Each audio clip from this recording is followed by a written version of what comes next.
Hello, everybody. This is Julia, and I'm here to talk about my first rom-com. I've also got some cider with me to get myself in the mood to discuss one of my favorite things.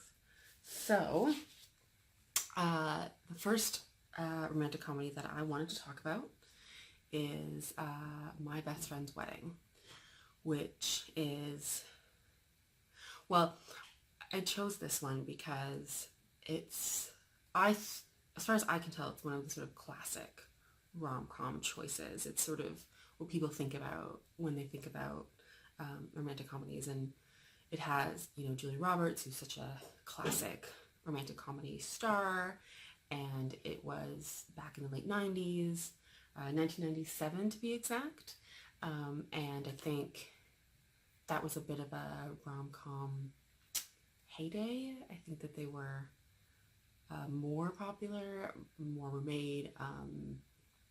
They probably made more money. I can't say that for sure, but it just feels like kind of the golden age, and My Best Friend's Wedding is kind of lauded as one of the classic examples.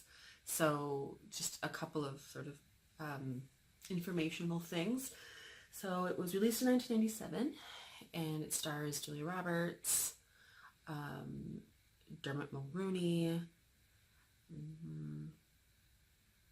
Rupert Everett, and Cameron Diaz. And so before I get into the nitty-gritty of it, I just want to start by kind of laying out my general thesis or my general feelings about this film. And that would be that I don't like it. I don't think it's good. I saw it around about the time it came up. I would say maybe within 3 or 4 years of it releasing, which would be sort of between me being sort of 10 and 14. So you can do the math on my age. And I didn't like it then, but I thought, that's pretty young. So maybe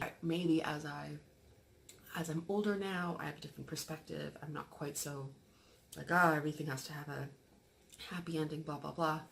Then maybe I could see the value in it, see that it's sort of an interesting story that has some merit, and I just don't feel that way. Yeah, it's just, for one thing, it's not really romantic. I don't find so it's kind of lacking that element of a love story that makes you feel something, and then it kind of doesn't have a point, a clear point. It doesn't have, I don't want to call it a moral, because that feels like all shows should be telling us what to do, and I don't think that, but it doesn't even really have a point. It doesn't have a point of view. I don't know what it's trying to tell me. The characters don't really grow or change. They just sort of do things. They make decisions, and those decisions are sometimes not good decisions, but I don't know. We kind of don't arrive anywhere, really. It's just sort of like, well, okay, everything turned out okay in the end. And I'll get into more of the storyline and how that works, but yeah, I don't think it's good. So I'm going to get into a little bit of why that is. Just kind of break it down piece by piece. So maybe at this point I will give a little bit of a summary. So if you haven't seen it, though I do recommend that you go and see it, because this is not a review in the sense that I'm not going to be, or that it won't include spoilers, because I will. I'm going to talk about the movie in its entirety. So ideally you can kind of follow along with me and get mad with me. But we'll see. You might just get offended. I don't know. But so Julia Roberts is 25. She's living in New York City, I think. The basic kind of rom-com staples of like young woman. I think it's New York City. She's some kind of media job. Oh, right. She's a food critic, which is such a realistic career or even job for a 25-year-old. So this is one of these themes that I'm going to point out, is that in rom-coms, they tend to have these kind of like media jobs, these jobs that look good, that sound good, that are vague in terms of the actual job requirements, and usually are kind of interesting to film. So it's like, oh, food critic, okay, she goes to restaurants and everyone dotes on her and she eats a bunch of things and has opinions, and like that's kind of cool to film, and it's a bit more glamorous than other jobs, and that is a common theme. For example, Dermot Mulroney's character is a sports writer, again, like 25, so that's like pretty good. I don't know, it was the 90s, maybe it was a different time, maybe people actually like had like really, really good jobs a couple years out of undergrad. Sorry, I'm Canadian, we call it undergrad. Maybe it's just college, or I don't know, it's like your BA, right? Maybe that was a thing. Don't think that's a thing now, but anyway, they don't seem to live the life of 25-year-olds, but that's a different problem. So basically she so she's like living her life, and it's very cool, and just hanging out with Rupert Everett, and she gets a call from her like best friend from so many years ago. I think I actually wrote down that my sheet is here, the little notes I made. So she said that she had dated a million years ago, but she's 27. She's 27. Sorry, she's not 25. She's 27. And so, like, as somebody who is not, I'm a couple years, I'm 32. A million years, you don't have a million years ago at 27. That's just sort of silly. Like, everything is not that far away, unless you're talking about when you were like 15 or something. But obviously they dated in undergrad, so it's not like that. Okay, so later on we find out that they dated when they were 19. And then, so the rest of the movie, she bases her actions on stuff that happened when she was 19. So, basically, she gets this call from Dermot. Let's call him, because I don't remember his name.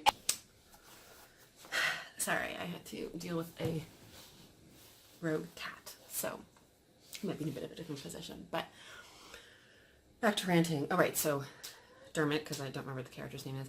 No, I don't remember. So he calls Julianne. I remember that because it's kind of close to Julia, which is also my name. Anyway, Julianne, to tell her that he's getting married.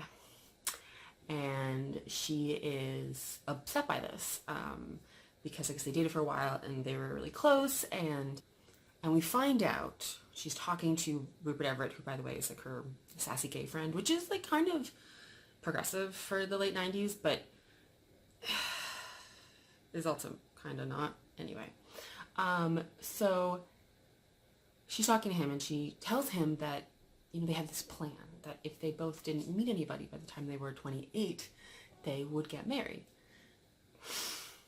Now, as somebody who was over 28 and not married, I couldn't help be like, that has not aged well. 28 seems young to kind of give up on marriage and to kind of like settle for somebody.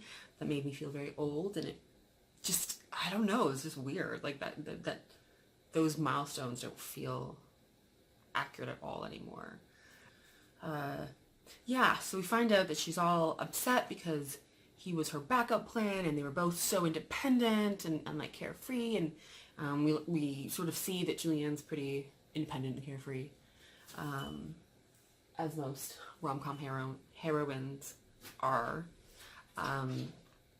and she, so basically she finds out that he's getting married. He invites her to this wedding, which is like that weekend or something, in like 2 or 3 days, which again, very weird. You should be sending that stuff out in advance. It doesn't take that little time. You have to plan things. How much money do they have? I don't know. But she goes to this wedding. She meets his bride-to-be, Kim, who's Cameron Diaz. Now, it's funny because Cameron Diaz, when I first saw this movie, you know, she seemed insufferable, and I think she still kind of is, but I think that that's like a kind of an interesting choice. She is like, I would say she's probably the most, or the only interesting character. She is, first of all, she's very young. She described it, well, she's said to be 20, which to me is very young. To be getting married, to be devoting yourself to somebody for the rest of your life, to be making these huge life decisions. And she doesn't seem 20. She seems too self-possessed, too developed. I don't know. She just does not seem 20. So all the ages to me feel really off, but that's, I don't know, maybe it doesn't matter that much, but it just feels like it's just so dated. And she's, you know, she's going to get married to this guy, to Dermot, and she is going to drop out of college because he is a sports writer who like travels a lot, so she's just going to travel with him and she can't finish her schooling, which, I mean, it's kind of represented as like not great, but like I feel like that's so much more, I feel like that'd be so much more problematic now. I don't know. It's just, it's strange. Like it's like you're so young to be just throwing your own career and goals and everything away. Like that's, wow. Like finish your undergrad and then, you know, be kind of like a stay-at-home housewife. I don't know. It's just, it's extreme. But Kim, or Kimmy maybe, is very confident, very self-possessed. And like obsessively in love with Dermot, in a way that I feel like is kind of like very uncool for this genre. Like I feel like that's not, like there are some moments where she feels a little bit like kind of an antithesis to female characters in this genre of movie. I mean, the most interesting part, I think one of the most interesting scenes in the movie is when they first meet Kim and Julianne, and they end up in an elevator together, and I think like Kim stops it or something, and basically says, like, I'm so glad I got to meet you. Like, you know, at first I was so intimidated by you, but now that I've met you, I feel like you're, like, she can deal with it. She can deal with this woman that her fiance has put on a pedestal. She says something like, you know, he has you on a pedestal, but he has me right beside him, basically, which I think is actually like a really strangely mature way of looking at a relationship, to understand that like if you're the one who's with them, if you're the one who's like, they're building a life with, and like that's what's like kind of real. It's like the other stuff isn't real, but they don't really like follow that theme enough for it to be a really interesting theme of the movie. It's just sort of like, honestly, I think it's kind of a way to suggest that this Kimmy character is, we're not supposed to like her, right? She's a little bit intense, she's a little bit desperate, she loves this guy just like a little bit too much.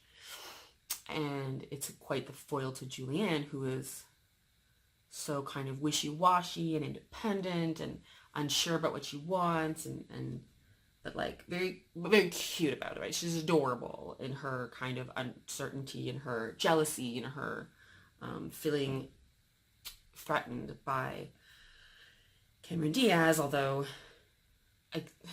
having Julia Roberts be threatened by Cameron Diaz is just sort of like, like, I don't know, like, it's a different look, but like, is one really better than the other? I mean, sure, Cameron Diaz is 20 and Julianne is 27, and we all know 27 is like old maid, so in that sense, I guess I can understand it, but it's mostly just ridiculous because,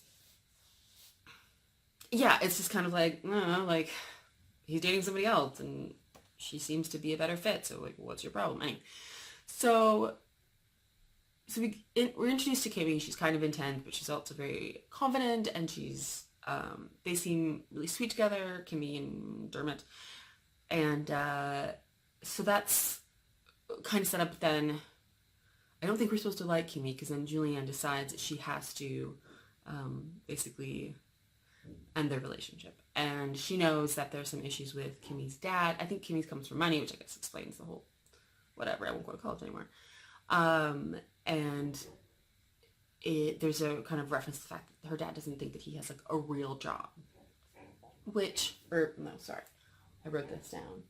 An adult job, which again feels very late 90s, because like if your 20-year-old daughter is going to marry a 27-year-old guy and he has like a full-time job in the field that he wants, where he's making good money and he's like space to move up if he wants to, like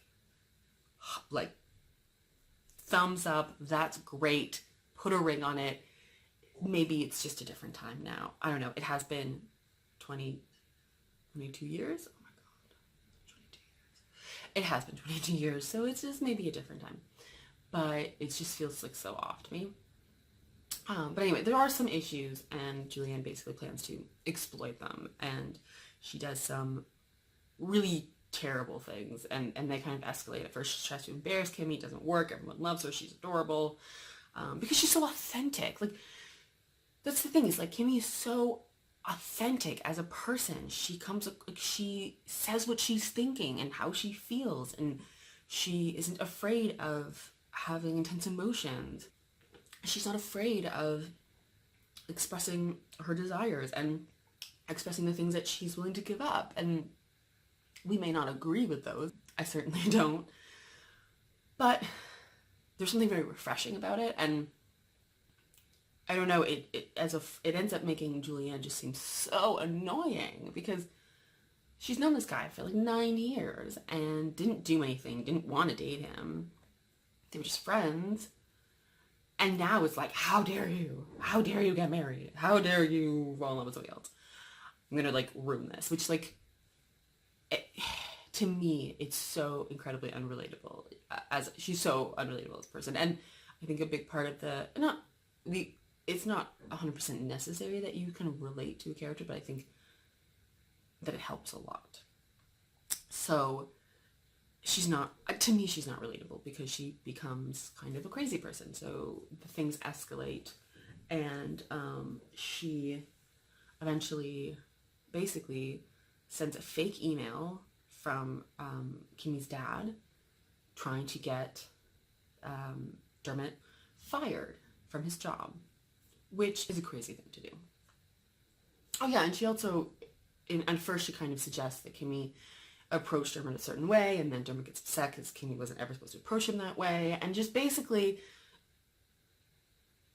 tries to create problems in their relationship that aren't there, right? It's like, oh, Kimmy doesn't support his job. No, she does. She was just manipulated by this person that she already trusts, because she thinks that other people are going to be straightforward about their goals and about their feelings and everything. And it's just sort of like a shame, because it's like, Julianne, like, you're 27, like, get your shit together and don't be an asshole. So she's kind of an asshole.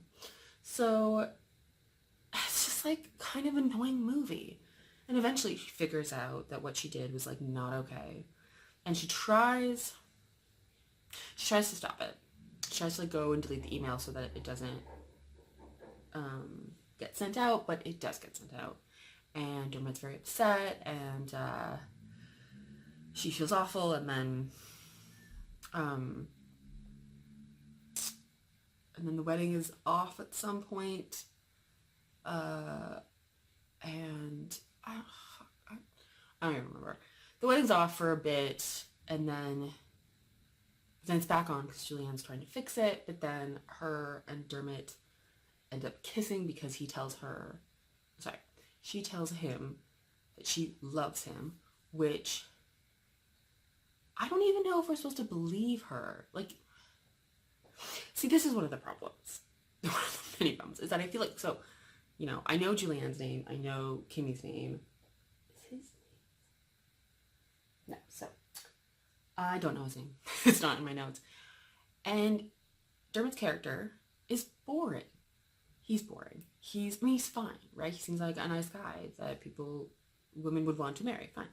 But like, we don't really get to see anything special about him. We don't get to find out what makes him a really interesting and kind of desirable person. And so the fact that these two women both want him is just sort of like, you just don't care, and you don't really relate. And Julianne being in love with him, you're just sort of like, like, are you though? Or are you just like having a quarter life crisis and freaking out because you thought that he would always want you and now he wants somebody else? And they never really clarify that. Again, I think it could be interesting if they kind of focus more on the idea that like Julianne is like maturing, but she's like maturing through this movie, realizing that like maybe she does want a real relationship, because she kind of talks like she doesn't for like the beginning, right? She's all 90s independent woman. And, you know, maybe by the end she would realize that like she does want a relationship, and she's been kind of putting it off, or like letting him be the excuse to not try, because she just ended up marrying him at the end. And, you know, kind of a reason for this whole journey, right? Like that she gets something out of it. But she tells him that she loves him. He kisses her. Kimmy sees, he gets upset. It's evident that he wants to marry Kimmy. So, but he's upset, Kimmy's upset, and Julianne ends up kind of like playing matchmaker, or like mediator, and that's nice, I suppose, after she basically broke them up, to do that. She realizes that he's not the right one for her, and that they're supposed to get married, blah, blah, blah. And that's fine, and then they get married, and that's nice, and they seem really in love, and it's beautiful, and everyone's just like incredibly good looking, and young, and great. But you're still kind of left being like, so what? We don't really get the sense, you know, Dermot and Cameron, let's just call them by their names, are happily ever after, I guess. But that didn't really change anything. That's where we were at the beginning of the movie. That was always what was going to happen. And it just sort of ended up happening, so that's good. But they didn't really learn anything other than, oh yeah, they do want to marry each other. And then Julianne just seems really sort of sad at the wedding. You know, she gives a nice sort of appropriate speech, very charming. And then she's sort of sad, and then she finds out that her gay friend is there, Rupert, and that's very comforting, and they have a nice dance. But like,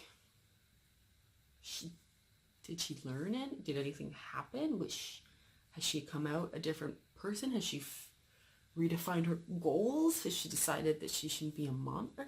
It's just, I don't know. Nothing really comes of it. It just feels like you just watched a bunch of people make some bad decisions and end up right where they started, which is fine, I guess, except that, like, to me, it's not an especially funny movie. I mean, I guess maybe it was in the 90s. I don't know. It's not especially funny now, and it just sort of feels like a bit of a waste of time. But I suppose, you know, I should take a second to talk about that. Like, it is funny. There are funny moments. The thing is that it's not really the, like, main character. Well, the Julie Roberts character and the Dermot Mulroney character are not really the funny ones, though. The funny ones are actually Rupert Everett and Cameron Diaz. You know, they, as supporting actors, are so much more interesting and so much more likable, I think, than the main characters. I think, you know, George, Rupert's character's George, right? He, for a while there, to make Dermot jealous or to compete, like, just stupid stuff, just like so stupid and immature. She says that George is her fiance. So stupid. And so at one point he, like, goes to lunch with them, like, pretending to be their fiance, but, like, doing a really bad job of it, which is really funny. And it's also funny because he's, like, pointing out that Julianne's, like, ridiculous. She's ridiculous, and she's making stupid choices, and it's all pointless. And so that's fun, but like, as far as I'm concerned, it's not enough to save the movie. It's just sort of, it's a nice way to kind of get through, and like there's some supporting actors, and like, you know, I recognize Kimmy's parents and I think one of Kimmy's sisters, and so like there's some fun supporting characters in there, but yeah, it just doesn't feel like enough to really hold the movie together and make it worth seeing. Yeah, and hopefully this will come through my channel as we go, but I enjoy the romantic part of romantic comedies a lot. Doesn't need to be sort of high intense romance. It doesn't have to be you know, heaving bosoms and sweeping statements, but if that summarizes rom-coms, I'm not sure that it does. But that kind of intensity and that kind of big gestures and stuff, I don't need that, but I want to feel that feeling of connection, that feeling of attraction and getting along and having that moment and you know, to feel that through the characters. It's really nice, and I just did not feel that with these people because it's not really there. It's not, that magic isn't happening in it. It's not about that. So in a sense, it's not even really a romantic comedy, or at least it's not a very romantic comedy. I don't know. So to wrap up, My Best Friend's Wedding. Julia Roberts, Dermot Mulroney, Cameron Diaz, Rupert Everett. Watched it when I was a tween, probably. Didn't like it. Watched it again when I was 32. Still didn't like it. It has its funny moments. It has some relationship dynamics that are interesting.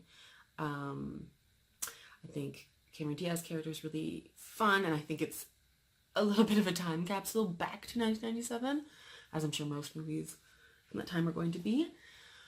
But fundamentally, I don't think it holds up to test of time. I also just don't think that it is my kind of romantic comedy, you know.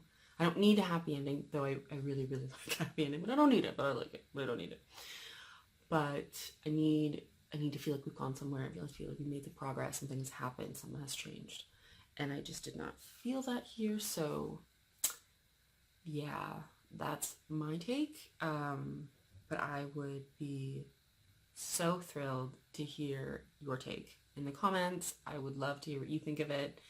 If maybe it's one of your favorites, or maybe you're a bit younger and you kind of hadn't come across it. I know it's on Netflix, or at least Canadian Netflix. I'm Canadian. So it should be pretty easy to access.